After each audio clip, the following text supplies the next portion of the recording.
Good morning people, back me again bareng gue Apau. Alah siap boy.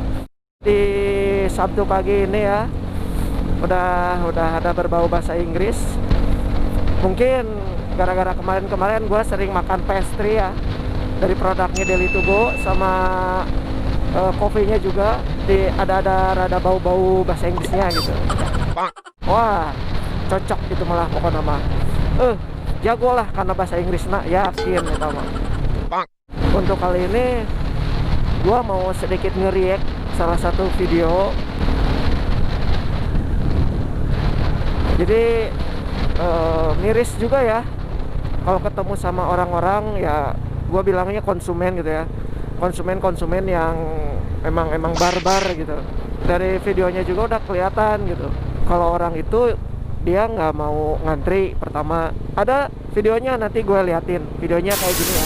Jadi si bapak ini tuh dia awalnya nggak mau ngantri kan, dia main nyelonong aja tuh. Nah udah kayak gitu, karena durasinya emang lama sih, agak 3 menitan, jadi gue skip. Nah di posisi ini si bapak ini dia udah mulai ngantri kan. Waktu pas dia giliran mau ngisi, dia sedikit mungkin marah-marah gitu kan, sambil nunjuk-nunjuk ke yang di belakang gitu kan. Nggak tahu lah dia ngomong apa, cuman kelihatannya dia emang marah. Dia komplain sama si mbaknya. Yang gua paling gak suka tuh kalau misalkan si konsumen ini tuh dia main fisik gitu, dia langsung plak nampar gitu kan. Lihatnya di rekaman CCTV ya, kurang jelas. Jadi kelihatannya tuh kayak yang kena kerudungnya gitu kan, tapi sampai ya wajah si mbaknya juga kan sampai mana ya, yang kepukul gitu kan. Berarti jelas kalau itu adalah sebuah tamparan gitu. Ya miris banget sih kalau misalkan ada beberapa oknum gitu kan, konsumen yang seperti ini. Disayangkan sekali sih. Kenapa ya, sebenarnya kan kalian udah tahu sendiri kan, semua itu ada undang-undangnya gitu. Sarkasme gitu kan, itu bisa dilaporin gitu. Dan waktu gua scrolling lagi, gua cari infonya, ternyata kemarin di salah satu akun officialnya Info Bandung Raya atau sekitar Radar Bandung.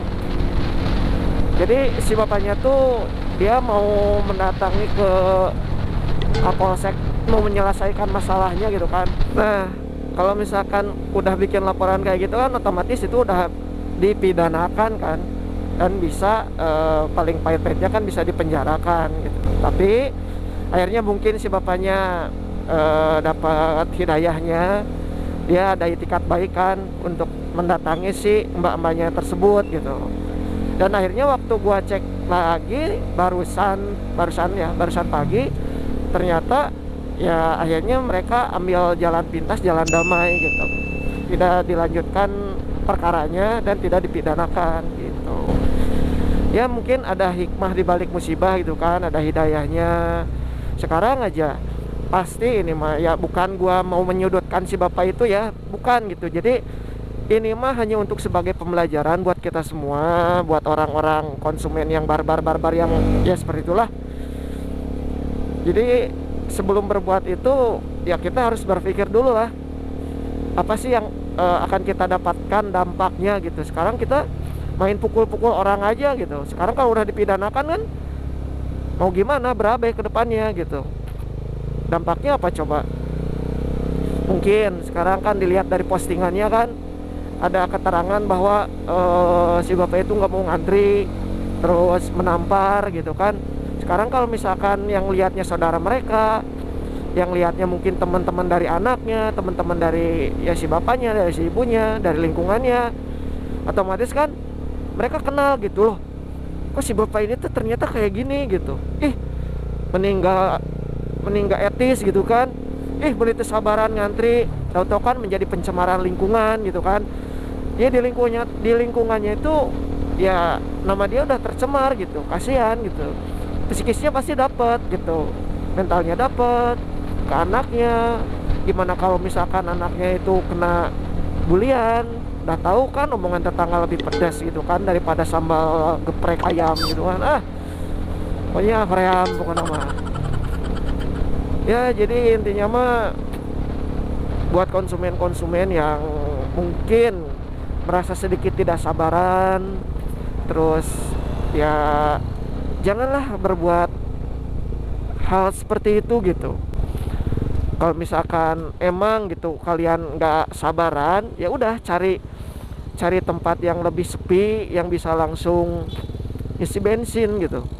Kalau misalkan orang yang emang benar-benar butuh bensin, segimanapun ya orang itu lagi rusuh ya, ya tetap aja kan dia pasti ngantri gitu.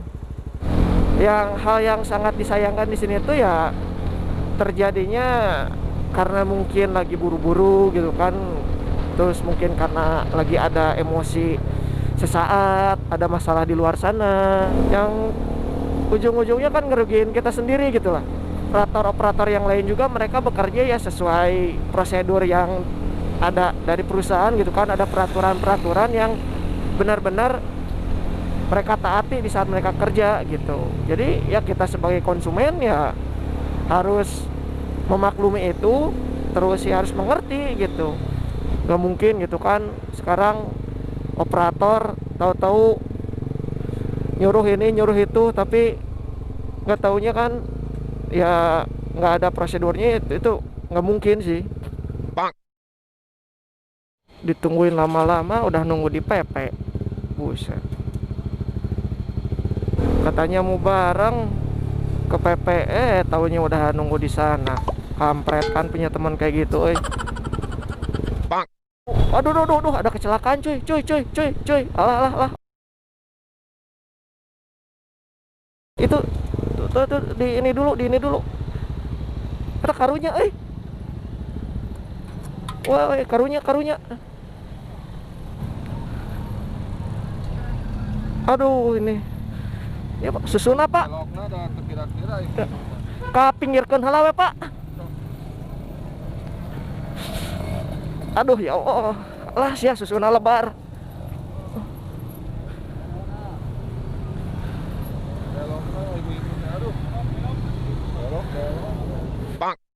Oh, jadi kronologisnya ada ibu-ibu belok ngeragokan ciga nama, yakin.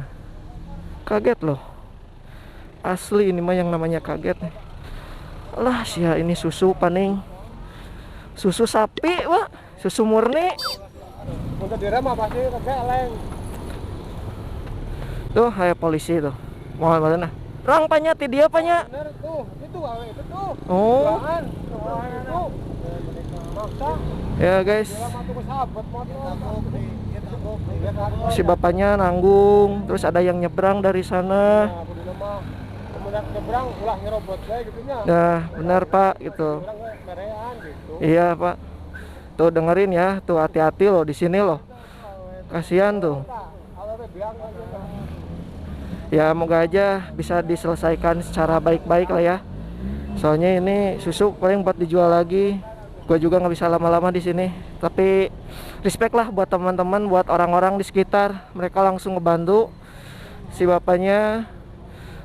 Terus arus lalu lintas juga udah mulai lancar, tadi sempat macet. Orang-orang di sekitar respect langsung ngebantu gitu. Ya Allah, ada-ada aja. Inilah harus hati-hati di jalan ya. Kata si bapaknya juga udah nggak apa-apa, tapi tetap aja sih lebaran udah, mungkin si bapak juga ini teh mau dijual lagi. Harusnya ya ada pertanggungjawaban lebih lah buat si bapaknya gitu. Setidaknya ya ganti-ganti kayak tuh. Ya posisinya si bapak nanggung, dia langsung kayak gitu. Ya sudah. Pembelajaran ya guys buat kita semua. Jangan sampai terjadi hal yang tidak diinginkan kembali. Yuk guys, kita mau lanjut ke Shell PP. Aduh, ya Allah, ada-ada aja lagi ngebahas gitu kan, tahu-taunya ada kecelakaan. Jadi si bapak yang itu sih bawa susu murni ya. Jadi bawa susu murni, si bapaknya emang si bapak nggak salah sih, dia posisinya emang mau lurus, cuman dari arah seberang ada katanya sih teteh-teteh menyeberang. Terus ya nyebrangnya juga nanggung gitu, si bapaknya juga mungkin ya nanggung juga, sama-sama nanggung. Di jalan itu emang benar-benar harus aware, hati-hati dengan lingkungan sekitar gitu. Maksud lingkungan sekitar tuh ya kita harus tahu lah kondisi di jalan itu seperti apa, harus hati-hati, jangan gara-gara buru-buru tahu-taunya kan kecelakaan. Nah, jangan kayak gitulah, jangan merugikan diri sendiri dan jangan merugikan orang lain. Bahaya. Bahaya. Bahaya anjing. Kalau kena ban bisa meletus, Cok. Ya, jadi buat teman-teman hati-hati ya di jalan. Terus buat kelanjutan yang lagi dibahas, ya semoga aja intinya mah tidak terjadi hal yang sudah terjadi lagi gitu sama orang lain. Buat konsumen-konsumen barbar, ya tolonglah lebih mengerti. Jangan sampai kebarbaran kalian itu mempermalukan diri kalian sendiri gitu. Gua tuh bukan mau menyudutkan ya, tapi untuk memberitahu dampak-dampaknya apa sih yang akan didapat gitu. Kalau misalkan melakukan hal seperti itu, tolonglah berpikir lebih panjang, lebih baik lagi. Kalau ada masalah ya udah gitu, dipisahin. Kalau masalah di tempat kerja, masalah di luar gitu. Jangan semua yang nggak bersangkutan itu dikenain gitu, jangan lah.